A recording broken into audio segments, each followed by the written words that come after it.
Welcome to the CUNA News Weekly Wrap-up for August 21st through 25th. Here's what we've been talking about and who we've been talking about it with. Recently retired Sharonview Federal Credit Union CEO Bill Partin stopped by to discuss the principles of leadership and what he's doing with the Leadership Bet. Catch up on Partin's Q&A before turning to Mary Beth Spucks, which covers her 35-year credit union career, her current role as president and CEO at Resource One Credit Union, and her advice for aspiring leaders. We'll also go through 4 tips for first-time CEOs, which stem from a credit union leadership panel. Another panel dove into financial well-being during the Discovery 2023 conference earlier this month. Hear what Her Money's Gene Chatsky, Dupaco Community Credit Union's Mallory Blondin, and Filene's Christy Kimball and Holly Fearing had to say about the role social media plays in financial well-being. We'll also look at how the movement is rallying to support credit unions and members impacted by the wildfires in Maui, Hawaii. For some audio content, Marine Credit Union's Zach Hancock joined the latest episode of the CUNA News Podcast to discuss teaching financial empowerment to incarcerated individuals.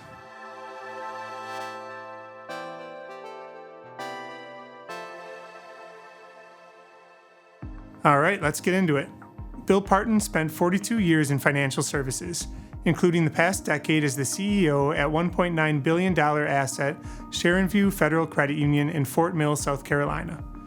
He saw a lot in that time. How is he passing on the lessons he learned? By founding the Leadership Bet to offer speaking, executive coaching, and strategic consulting. A collaborative leader, Partin believes in navigating calculated risks, letting employees know you care about them, and surrounding yourself with a mixed group of people smarter than you. 10 years into my career, I realized that leadership is the difference maker, Partin says. I've been fortunate to have people in my life who pushed me and gave me opportunities. I want to pay that forward. Mary Beth Spuck has undergone a similar career-long learning experience. Now the president and CEO at $476 million asset Resource One Credit Union in Dallas, Spuck's Q&A covers her professional points of pride, explains how the financial services industry has changed, and offers advice for young credit union leaders. In her 35 years in the industry, she's most proud of the individuals she's hired, mentored, or worked with, thriving and moving into leadership positions across the credit union movement. It's a reflection of the positive impact individuals can have when we focus on helping each other and invest in the growth of others, she says. Are you a new credit union CEO or interested in taking a larger role? Here are 4 tips for first-time CEOs, presented by a panel of 3 credit union leaders: Partner Colorado Credit Union President and CEO Doug Fagan, Limestone Federal Credit Union CEO Jennifer Watson, and Red Rocks Credit Union President and CEO Darius Wise. Their tips: Number 1, have direction. Know what your board expects you to accomplish and establish a clear line of communication with the board. Number 2, listen and be a learner.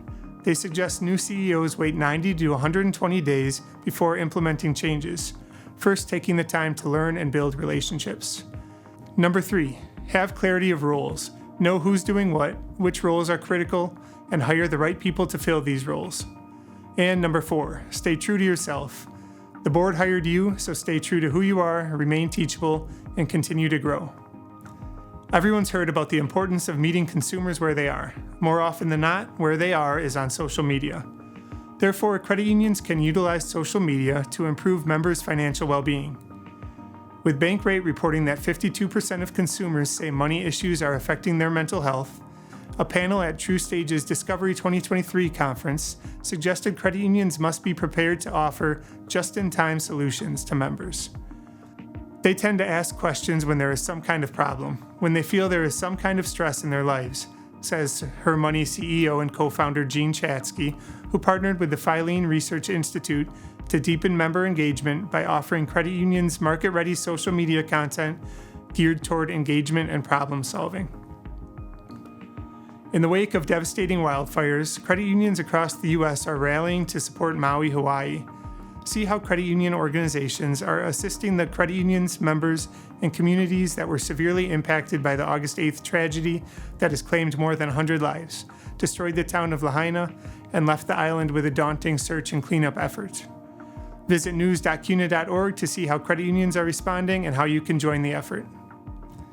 The latest episode of the CUNA News Podcast featured Zach Hancock, Senior Loan Officer and Certified CFPB Financial Coach at $1 billion asset Marine Credit Union in La Crosse, Wisconsin. The Wisconsin native, who served one term in the United States Marine Corps, joined the podcast to explain the course of events that led him to teach financial empowerment to incarcerated individuals and earn a 2022 Governor's Financial Literacy Award, which recognizes individuals and organizations for elevating the financial literacy, capability, and financial inclusion of Wisconsin's residents. Here's a clip from the episode. So Project Proven's this amazing organization that, on top of just helping me be able to get into the jail and teach this financial wellness course, they teach like life skills courses, interviewing courses, taking people who are maybe at a rough spot in their life, trying to give them the resources, the groundwork, the support they need so that when they get out of jail, when they get out of prison, whatever it may be, they have that foundation, they have that network to start making positive choices and becoming more contributing members of society. Now over to CUNA Senior Editor of Public Affairs Communications, Alex McVeigh, for a look at what's happening in Washington, D.C. With the August recess underway, CUNA and leagues are encouraging credit unions to engage with officials in their home district in support of credit union priorities. These include bipartisan bills in the House and Senate to modernize federal credit union board meeting requirements and exempt loans made to veteran-owned businesses from the member business lending cap. We're also looking to build support for the Safe Banking Act, which would provide a safe harbor for credit unions serving legal cannabis businesses. And of course, we stand strongly against any movement of the big box interchange bill, both on its own or attached to bigger bills like FAA reauthorization or the Farm Bill. We need to keep reminding policymakers this bill would harm everyone but the big box retailers. Thanks, Alex. Our credit union of the week is ORNL Federal Credit Union in Oak Ridge, Tennessee. The credit union was established on August 6, 1948, when 10 founding members put up $5 each. Today, the $3.3 billion asset credit union provides financial services to over 185,000 members, serving anyone who lives, works, worships, or attends school in 19 counties in East Tennessee. The ORNL Board of Directors announced on August 18, 2023, that Jenny Vipperman has been named President and CEO, effective October 1st.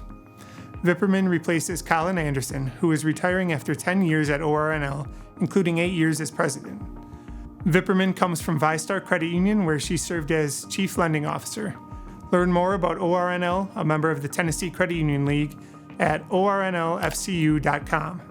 Send your credit union's information to bfritz@cuna.coop if you want to be included in a future episode. Now for This Week in Credit Union History. On August 25, 1997, the Credit Union Membership Access Act was signed into law in the U.S., expanding credit unions' field of membership. And on August 24, 2009, Debbie Matz became chairman of the NCUA board, a role she held until May 2016.